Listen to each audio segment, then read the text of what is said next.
Hello दोस्तों, आज की हमारी मूवी है dude where is my car. इस मूवी को सन 2000 में रिलीज किया गया था और इसे IMDb पर 5.5 की रेटिंग दी गई है। इस मूवी में हमें दो बेवकूफ दोस्तों की कहानी दिखाई गई है। वो कितने बड़े वाले बेवकूफ और ठरकी होते हैं, इस बात का अंदाजा आपको इस मूवी को देखने के बाद पता चल ही जाएगा। तो चलिए हम इस मूवी का एक्सप्लेनेशन स्टार्ट करते हैं। मूवी की स्टार्टिंग में हम जेसी और चेस्टर नाम के दो दोस्तों को देखते हैं, जिन्होंने पिछली रात काफी ज्यादा ड्रिंक्स कर ली थी और अब जब वो सुबह सोकर उठते हैं तो उन्हें हैंगओवर हो रहा होता है। फिर वो दोनों सोफे पर बैठकर टीवी देखने लगते हैं। उसमें एक मंकी प्रोग्राम चल रहा होता है। तभी एक आदमी उनके पीछे आकर पेशाब करने लगता है। उन्होंने पिछली रात इतनी ज्यादा शराब पी ली होती है कि उन्हें यह तक पता नहीं होता है कि वो पिछली रात कहाँ थे, उन्होंने क्या क्या किया और ये आदमी कौन है। जब ये पानी पीने के लिए अपना फ्रिज खोलते हैं तो देखते हैं कि पूरा फ्रिज चॉकलेट से भरा होता है, पर उन्हें ये भी पता नहीं होता है कि ये चॉकलेट्स आखिर आई कहाँ से हैं। ये दोनों बेवकूफ होने के साथ साथ ठरकी भी होते हैं। उन्हें बड़े बूब्स वाली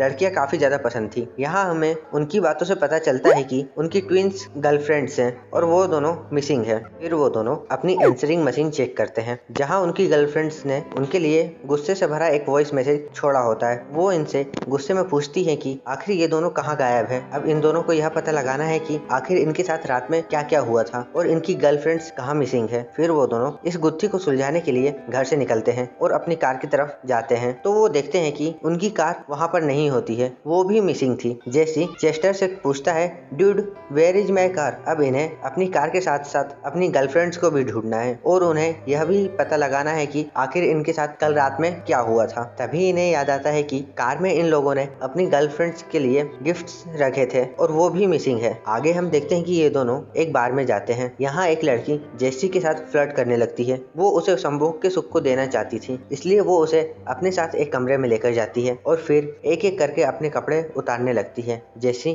काफी ज्यादा एक्साइटेड हो जाता है, उसकी वासनाएं उफान पर होती हैं। तभी हमें पता चलता है कि वो लड़की एक ट्रांसजेंडर है और जेसी के सारे अरमानों पर पानी फिर जाता है। दूसरे सीन में हम चेस्टर को देखते हैं, जो कि बालाओं के साथ डांस कर रहा होता है। तभी जेसी खुद को किसी तरह उस ट्रांसजेंडर से बचाकर उसके पास आता है और फिर वो दोनों वहाँ से भाग जाते हैं। इसके बाद हम उन दोनों को एक चाइनीज टेलर की शॉप पर देखते हैं, जहाँ वो टेलर उन्हें बताता है कि जिन कपड़ों का ऑर्डर उन्होंने कल रात को दिया था वो तैयार है, वो चाहे तो उसे चेक कर सकते हैं और इसके पैसे वो पहले ही पे कर चुके हैं। फिर वो दोनों उन कपड़ों को चेक करने के लिए अपने कपड़े उतारते हैं तो दोनों अपनी पीठ पर टैटू बना हुआ पाते हैं, लेकिन उन्हें यह याद नहीं होता है कि ये टैटू उन्होंने कब बनवाया। वो कपड़े काफी ज्यादा स्टाइलिश और मॉडर्न होते हैं, तो वो दोनों उन्हें ही पहनकर उस शॉप से बाहर आ जाते हैं। फिर इनकी मुलाकात होती है नेल्सन से। नेल्सन बुद्धिस्ट परंपरा का अनुयायी है और उसके पास एक डॉग है जिसका नाम जैकॉल है। फिर ये दोनों क्रिस्टी बोनेर नाम की एक सुपर हॉट लड़की से मिलते हैं, जिसे देखकर इनकी ठरक जाग उठती है और ये दोनों उसके साथ फ्लर्ट करने की कोशिश करने लगते हैं। पर क्रिस्टी का एक एग्रेसिव बॉयफ्रेंड है टॉमी और उसके कई सारे फ्रेंड्स होते हैं। वो सभी मिलकर इनके इरादों पर पानी फेर देते हैं। जब ये अपने फ्रेंड बियर, जो कि एक फार्मर है, उससे मिलने जाते हैं तो ये चारों ओर से शुतुरमुर्ग से घिर जाते हैं और फिर शुतुरमुर्ग इन पर हमला कर देते हैं। ये दोनों उनसे बचने के लिए कार में जाकर बैठ जाते हैं, फिर भी शुतुरमुर्ग इनका पीछा नहीं छोड़ते। एक शुतुरमुर्ग तो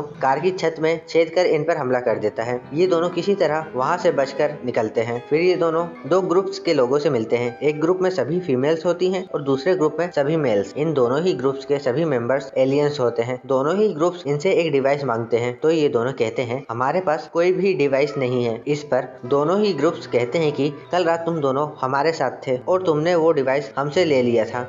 इस डिवाइस का नाम कंटिन्यू ट्रांसफंक्शनर है। वो इस यूनिवर्स को बचाने का डिवाइस होता है। उन दोनों को यह समझ नहीं आता कि ये लोग आखिर किस बारे में बात कर रहे हैं। इतने में उन्हें पता चलता है कि जोल्टन ने इनकी गर्लफ्रेंड्स को किडनैप किया है और वो भी इनसे वही डिवाइस मांग रहा होता है। ये दोनों एक नकली डिवाइस को असली डिवाइस बताकर जोल्टन से अपनी गर्लफ्रेंड्स को छुड़ा लेते हैं। जोल्टन भी उस डिवाइस को असली समझकर अपने पास रख लेता है, पर तभी वहाँ टॉमी, क्रिस्टी और नेल्सन भी आ जाते हैं। टॉमी जोल्टन से उस डिवाइस को छुड़ा लेता है। तभी वहाँ दोनों एलियंस का ग्रुप आ जाता है और वो ये रिवील करते हैं कि चेस्टर के पास जो क्यूब है वही असली डिवाइस है। उस क्यूब को सोल्व करने पर वो डिवाइस अपने असली शेप में वापस आ जाएगी। इतने में ही चेस्टर उस क्यूब को सोल्व कर देता है और वो डिवाइस अपने असली शेप में वापस आ जाती है। यहाँ सभी लोग इन दोनों को चेताना शुरू कर देते हैं कि अगर इस डिवाइस की लाइटों ने चमकना बंद कर दिया तो ये सारा यूनिवर्स खत्म हो जाएगा। दोनों ही ग्रुप्स अपने आप को इस यूनिवर्स का प्रोटेक्टर बताते हैं। अब जेसी और चेस्टर चेस्टर की परेशानी बढ़ जाती है। उन्हें कुछ भी समझ में नहीं आता कि असली प्रोटेक्टर कौन है। इसके लिए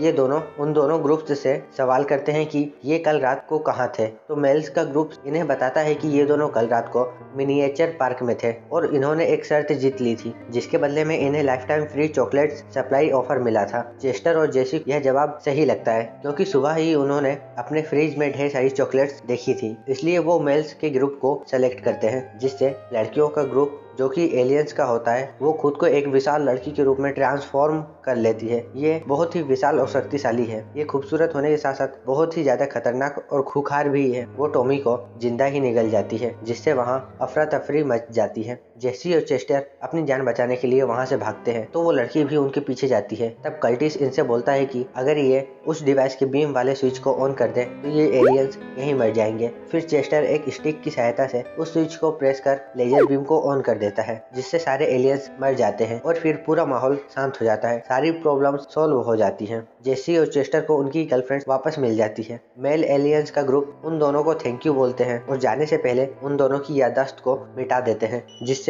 आज उनके साथ जो भी हुआ उन्हें कुछ याद नहीं रहता। अगली सुबह जब वो दोनों सोकर उठते हैं तो उन्हें उनकी कार एक ट्रक के पीछे खड़ी हुई दिखाई देती है। उसे देखकर वो दोनों खुश हो जाते हैं। जब वो दोनों अपनी गर्लफ्रेंड से मिलने जाते हैं तो वो देखते हैं कि उनकी गर्लफ्रेंड्स के गले में एक डिवाइस होती है। यह डिवाइस उन्हें वो एलियंस गिफ्ट के तौर पर देखे गए थे। इस डिवाइस से उनके बूब्स अपने आप काफी बड़े हो जाते हैं, जिसे देखकर उन दोनों की वासनाएं जाग जाती हैं। और इसी सीन के साथ यह मूवी यहीं समाप्त हो जाती है। उम्मीद है दोस्तों आपको इस मूवी का एक्सप्लेनेशन पसंद आया होगा। यदि आपको इस मूवी का एक्सप्लेनेशन पसंद आया है तो इस वीडियो को लाइक और शेयर जरूर करें और ऐसी ही मूवीज का एक्सप्लेनेशन देखने के लिए हमारे चैनल को सब्सक्राइब करना ना भूलें। मिलते हैं नेक्स्ट वीडियो में, तब तक के लिए धन्यवाद।